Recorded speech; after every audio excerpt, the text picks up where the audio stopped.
ফিলিস্তিনের গাজা উপত্যকায় জোরালো হামলা অব্যাহত রেখেছে ইসরায়েলি বাহিনী। চালানো হচ্ছে স্থল অভিযান। আল জাজিরা বলছে ১৯ মার্চ একদিনে গাজায় ইসরায়েলি হামলায় অন্তত ৭০ জন নিহত হয়েছেন। জানুয়ারিতে কার্যকর হওয়া যুদ্ধবিরতি চুক্তি ভেঙে ১৮ মার্চ থেকে নির্বিচার বিমান ও ড্রোন হামলা চালিয়ে প্রায় ২০০ শিশুসহ ৪০০-র বেশি মানুষকে ইসরায়েলি বাহিনী হত্যা করেছে বলে জানিয়েছে সংবাদ মাধ্যম এএফপি। আর গাজা কর্তৃপক্ষের হিসেবে এ ২ দিনে নিহতের সংখ্যা প্রায় ১,০০০।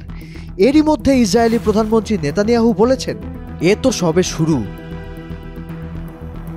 এর আগে গাজা থেকে ইসরায়েলি জিম্মিদের ফিরিয়ে আনা এবং হামাসকে ক্ষমতা থেকে সরিয়ে দিতে ফিলিস্তিনিদের প্রতি সর্বশেষ সতর্কতা জারি করে ইসরায়েল।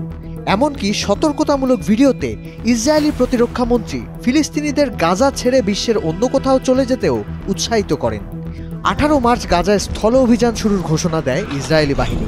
বলা হয়, নিরাপত্তা ব্যবস্থা বিস্তৃত করা এবং গাজার উত্তর ও দক্ষিণাঞ্চলের মধ্যে আংশিক বাফার জোন প্রতিষ্ঠার জন্য মধ্য ও দক্ষিণ গাজায় স্থল অভিযান আবারও শুরু করা হয়েছে।